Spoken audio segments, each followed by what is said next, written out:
வருகின்றுள்ள நமது கொங்குநாடு மக்கள் தேசிய கட்சியினுடைய மாநில துணை பொதுச் செயலாளரும் நமது அருமை மாமாவுமாகிய சக்திகோஷ் நடராஜ் மாமா அவர்களுக்கு பொன்னாடை போத்தி கௌரவிக்கப்படுகிறது.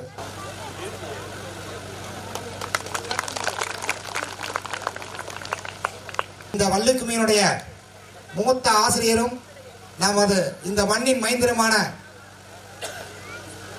நமது நாச்சிமுத்து மாமா அவர்களுக்கு நமது சக்தி கோச் மாமா அவர்கள் பொன்னாடை போத்தி கௌரவிக்கிறார்.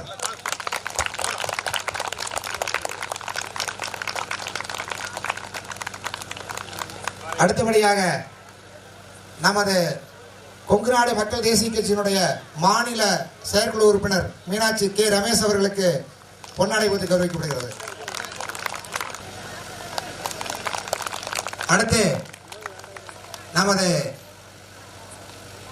பரமத்தி கிழக்கு ஒன்றியத்தினுடைய செயலாளர் தம்பி சரவணன் அவர்களுக்கு மரியாதை செய்யப்படுகிறது.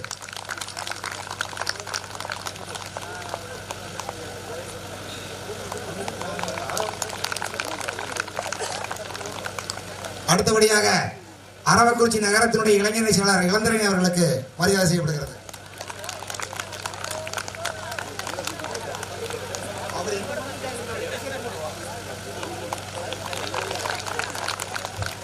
அடுத்தபடியாக பரமத்தி வடகொண்டியத்தினுடைய செயலாளர் தங்கராஜ் மாமா அவர்களுக்கு மரியாதை செய்யப்படுகிறது.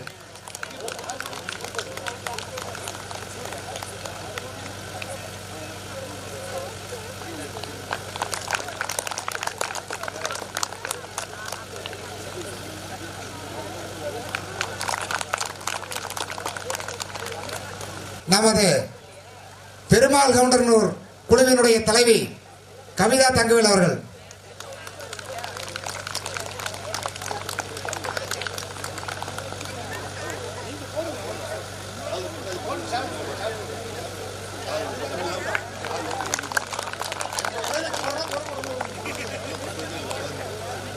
அடுத்து சீலம்பட்டி குழுவினுடைய தலைவி ஜோதி லோகநாதன்,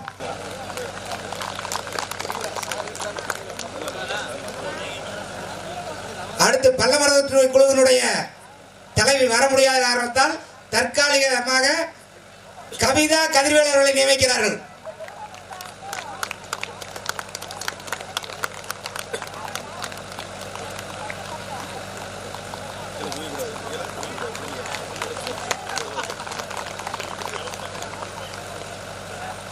நமது வள்ளிக்குமியினுடைய ஆசிரியர் திரு முருகேசன் அவர்களுக்கும் ஆசிரியை புனிதா அவர்களுக்கும் அவருடைய சிறப்பான செயல்பாடுகளை பாராட்டி இந்த பொன்னாடை அணிவிக்கப்படுகிறது.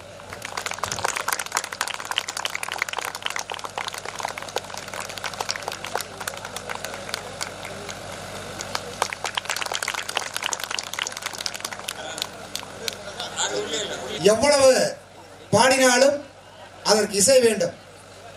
அந்த இசைக்கு தர்மபுரியிலிருந்து நாம் கூப்பிடுகின்ற போதெல்லாம் தவறாமல் கலந்து கொண்டிருக்கின்ற பம்பைக்காரர் சுபாஷ் அவர்களுக்கு மரியாதை செய்யப்படுகிறது.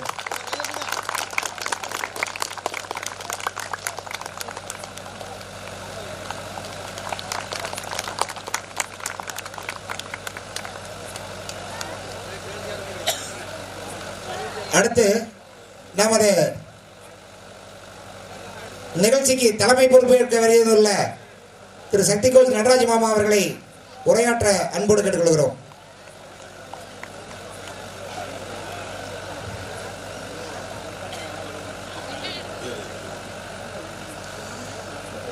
இந்த கட்டுக்குமாரசாமி கோவிலுடைய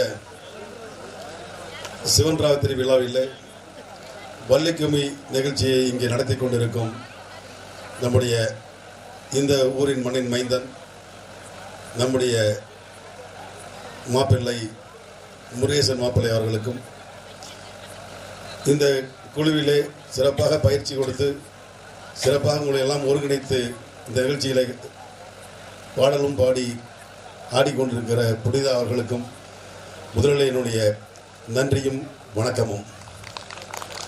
ஏன் முதலில் அவர்களுக்கு நன்றி சொல்லுங்கள் என்றால், இந்த மாதிரி ஒரு நிகழ்ச்சியை இந்த இடத்திலே நடத்துவது என்பது ஒரு அவ்வளவு எளிதான காரியம் அல்ல. கடந்த ஓராண்டுகளுக்கு மேலாக இந்த நிகழ்ச்சியை அங்கங்கே பயிற்சி கொடுத்து வடிவமைத்து இதையெல்லாம் உங்களை எல்லாம் ஒருங்கிணைத்து கொண்டு வந்து ஒரு ஊராக நடத்தி கொண்டிருக்கிறார்கள். எந்தவித பலனும் எதிர்பார்க்காமல். அவர்களுக்கு இதனால் வர வேண்டியது எதுவுமே கிடையாது. ஒரு சமுதாய நோக்கம்தான். சமுதாயத்திலே நம்முடைய சமுதாயம் எப்படி இருக்க வேண்டும் என்றெல்லாம் ஒரு யோசித்து இந்த சமுதாயத்தில் யார் முன்னோடி என்று பார்த்து அந்த முன்னோடியை ஒரு கௌரவப்படுத்த வேண்டும் என்பதுதான் நம்முடைய நோக்கமாக இருந்து கொண்டிருக்கிறது.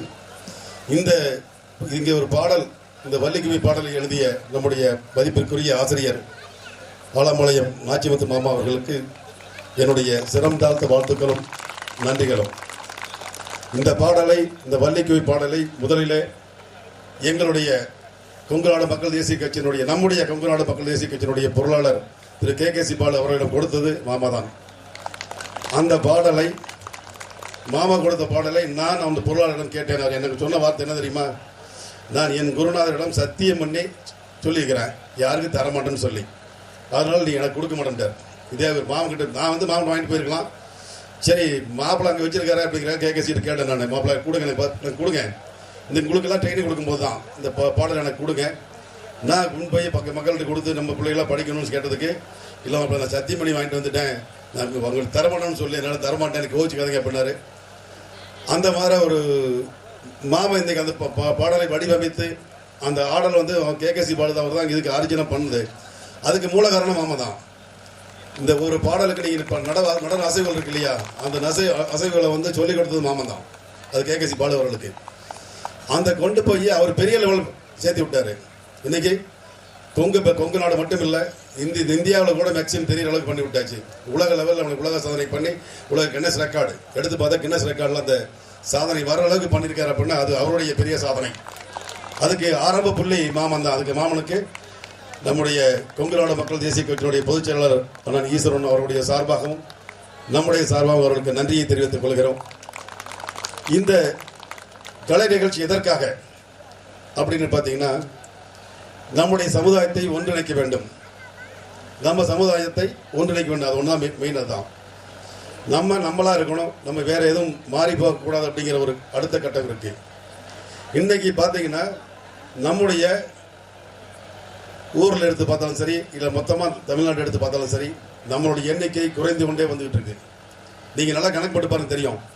நான் யாரும் எந்த சமுதாயத்தையும் வந்து நான் குறை சொல்லலை. அவங்க சமுதாயம் அவங்களுக்கு பெருசு தான், எல்லாம் இல்லைன்னு சொல்லலை.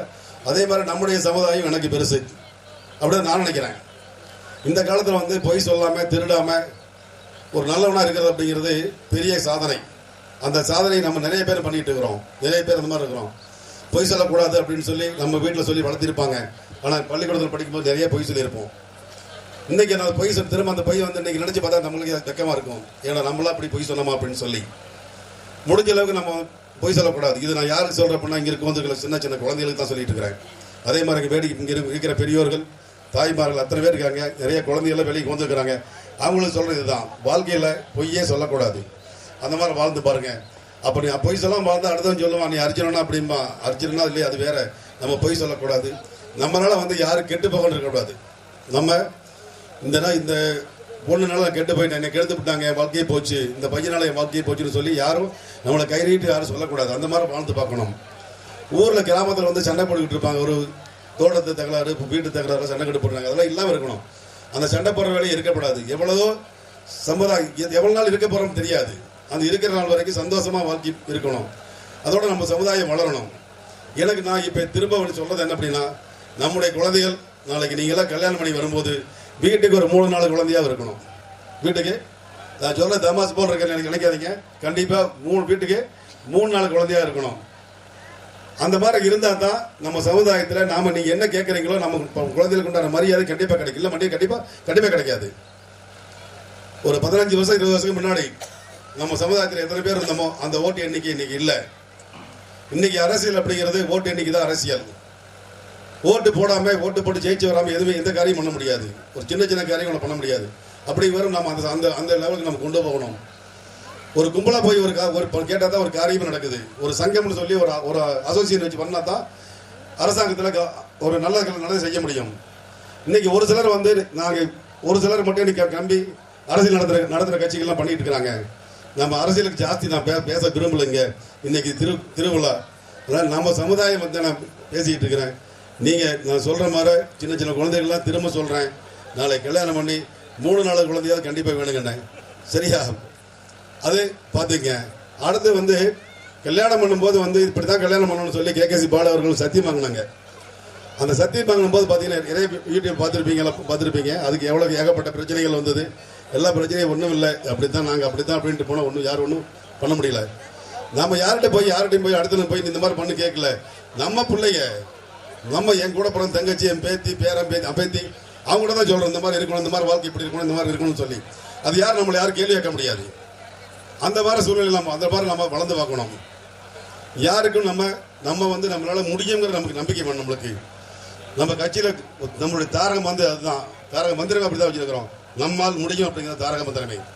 நம்ம முடியும் அப்படின்னு நம்மளால செஞ்சு காட்ட முடியும். நம்ம செய்யணும். நான் யாரை நம்பி இல்லை. நல்லா பார்த்தீங்கன்னா நம்ம சமுதாயத்தில் நான் யாரை நம்பி இல்லை. என்னை நம்பி நீங்கள் இல்லை, உங்களை நம்பி நான் இல்லை. இந்த பொண்ணு நம்பி இந்த பொண்ணு இல்லை, இந்த பொண்ணு நம்பி அந்த பொண்ணு கிடையாது. அப்படித்தான் இருக்கிறோம். இந்த பொண்ணு இல்லைன்னா கூட எனக்கு நாளைக்கு சோறு சாப்பாடு இல்லை, அந்த பொண்ணு இல்லை நாளைக்கு எனக்கு சாப்பாடு சொல்லுங்க. யாராச்சும் ஒரு ஆள் சொல்ல முடியும் நம்ம ஊரில், நம்ம கிராமத்தில், நம்ம சமுதாயத்தில் சொல்ல முடியுமா? கண்டிப்பாக சொல்ல முடியாது. எல்லாருமே தண்ணீராக கண்டிப்பாக தண்ணீராக இருக்கிறோம். ஒரு சில கொஞ்சம் வசதியாக இருப்போம், கொஞ்சம் வசதி கம்மியாக இருக்கலாம். அவ்வளோதான் விஷயம். அவங்கவுங்க சொந்த வாழ்க்கைக்கு தேவையான வசதி வாய்ப்புகள் யார் வீட்டில் இல்லாமல் இல்லை. அதுக்கு ஒரே காரணம் கடின உழைப்பு, நேர்மை. அது மட்டும்தான். அந்த கடின உழைப்பும் நேர்மையை வந்து நம்ம சமுதாய மக்கள் இருக்கிற மாதிரி வேறு எங்கேயுமே கிடையாது. நல்லா யோசனை பாருங்க. காலையில் 5 மணிக்கு எந்திரிச்சு பட்டி எடுத்து வைக்கணும், ஆடுபாடு காட்டில் முடுக்கணும். சாயங்காலம் 6 மணிக்கு பட்டி எடுத்து வச்சு பால் பேச்சணும், சாணம் எடுத்து போடணும், வீட்டுக்கு வரணும், சமையல் பண்ணணும். அந்த மாதிரி தான் நம்முடைய வாழ்க்கை. நீங்கள் என்ன வெடி என்ன கஷ்டப்பட்டு ஒரு நாளைக்கு சம்பளத்துக்கு போனால் 1000 ரூபாய்க்கு வேலைக்கு போகிறாங்க. நான் என் கம்பெனியில் சம்பளம் கொடுத்துட்டு இருக்கேன். ஒரு நாளைக்கு காலை 8 மணிக்கு வந்தால் 9 மணி 10 மணிக்கு டீ, ஒரு அரை மணி நேரம் டீ டைமு, 1:30 மணி to 2:30 மணிக்கு சாப்பாடு டைம், 6 மணிக்கு வெளியே வர 1000 ரூபா சம்பளம் கொடுத்துட்டு இருக்கேன். நான் இன்னைக்கு ஏதாச்சும் விவசாயத்தில் போய் 1000 ரூபா சம்பாதிக்க முடியுமா? பட் நாம செஞ்சுக்கிற அந்த விவசாயம், அந்த விவசாயத்தை செஞ்சு மக்களுக்கு சாப்பாடு போடுற தொழில் நம்ம பண்ணிட்டு இருக்கிறோம். அப்படிங்கும்போது நமக்கு உண்டான மரியாதை இல்லை, கண்டிப்பாக கிடையாது. அந்த மரியாதை நமக்கு கிடைக்கணும். அப்படிதான் நம்முடைய கோரிக்கை. அதுதான் நம்முடைய மரியாதை கிடைக்கணும். ஒரு கத்திரிக்காய், நல்ல கத்திரிக்காய் கூட நம்ம சாப்பிட மாட்டோம். நல்ல கத்திரிக்காய் கொண்டு சந்தையில் போட்டு இப்படி சொத்த கத்திரிக்காய் பாதி வெட்டி தான் குழம்பு சாப்பிட்டுக்கிட்டு இருக்கிறோம். நம்ம சமுதாயத்தை அப்படித்தான் நடந்துகிட்டு இருக்கு. அந்த சமுதாயத்தில் அந்த மாதிரி இருக்கும்போது நம்ம ஏன் அந்த மாதிரி வாழ்க்கையை நாம் வாழணும்? நமக்கு அதுக்கு என்ன மரியாதை இருக்கு? 1 கிலோ கத்திரிக்காய் கொண்டு நம்ம சந்தையில் கொண்டு கொடுத்தோம்னா 100 ரூபா கொடுக்குறாங்க, 50 ரூபா கொடுக்குறாங்கன்னா 100 ரூபா தெரியாது, எவ்வளோன்னு தெரியாது. சும்மா ஒரு சில நாள் சும்மா போட்டு வராங்க. முருங்காய் மூட்டை கொண்டு போறாங்க, சந்தை கொண்டு போறாங்க. ஒரு கத்தை 1 ரூபாய் கேட்கறவங்களுக்கு ஆள் கிடையாது. அவங்க பொறிக்கிற கூலியே பார்த்தீங்கன்னா ஒரு ஆளை விட்டு பொறிச்சாங்கன்னா 500 ரூபா 600 ரூபா சம்பளம் கொடுத்து பொறிக்கிறாங்க. அந்த காசு கைக்கு வருதானே கிடையாது. நம்முடைய விவசாயத்தை பொறுத்தளவுக்கு நமக்கு எந்த விதமான முன்னுரிமை இல்லை. அந்த முன்னுரிமை நமக்கு வேணும். அது நம்மளுடைய எதிர்பார்ப்பாக இருக்கணும். நான் சொல்றது மட்டும், நீ கேட்கறது மட்டும் உங்க வேலை கிடையாது. நான் கேட்கற யோசனை பண்ணி பாருங்க. நான் சொன்னது தப்பா ரைட்டா யோசனை பண்ணி பாருங்க, அப்ப தெரியும். அது அந்த வளரணும். உங்கள் குழந்தைகளுக்கு சொல்லி கொடுத்து வளர்த்துங்க. நாம தான் இப்படித்தான் இருப்போம், நம்ம சமுதாயம்னா இப்படித்தான் இருக்கும், நம்ம இப்படித்தான் வாழணும் அப்படிங்கிறத எல்லாரும் சமுதாயத்துக்கு சொல்லிக் கொடுத்து வளர்த்துங்க. அதான் நல்லா இருக்கும். அந்த மாதிரி நம்மளுடைய வாழ்க்கை தரம் முன்னேறணும். நீங்கள் இவ்வளோ தூரம் சிரமப்பட்டு இந்த ஊரில் வந்துட்டு இந்த நிகழ்ச்சி நடத்திக்கிட்டு இருக்கிறவங்களுக்கு மீண்டும் ஒரு முறை நன்றி தெரிவிச்சுக்கிறேன். இதே ஊரில் போன ஆண்டு வந்து போன வருஷம் வந்து ஒரு சமூக நாடகம் போட்டிருந்தாங்க. அது முருகேசன் பிள்ளை நடிச்சிட்டு இருந்தாரு. அப்போ வந்து ஒரு 4-5 பேர்த்த வச்சு இந்த ஸ்டேஜில் இதை புனிதெல்லாம் வச்சு தான் ஒரு சின்ன நிகழ்ச்சி, ஒரு பாட்டு என்னமோ பண்ணிட்டு போனோம். ஒரு பாட்டு தானே, 5 பாட்டு ஒரு 10 பேர் 10 பேர் பண்ணி ஆடினாங்க. நான் தான் ஆரம்பிச்சு விட்டு போனேன். இன்னைக்கு இந்த அளவுக்கு வளர்ந்துருக்கிறது உண்மையில சந்தோஷமா இருக்கு. அதோட இந்த மாதிரி எனக்கு என்னை வருஷம் இந்த ஊரில் என்னை கூப்பிட்டு என்னை நிற்க வச்சு பேச சொல்றாங்க இல்லையா, எனக்கு ஒரு மரியாதை கொடுக்குற இந்த ஊர் பெருமக்களுக்கு, ஊரில் உள்ள பெரியவர்கள், தாய்மார்கள் அத்தனை பேருக்கு என்னுடைய நன்றியை தெரிவித்துக் கொள்கிறேன். நன்றி, வணக்கம்.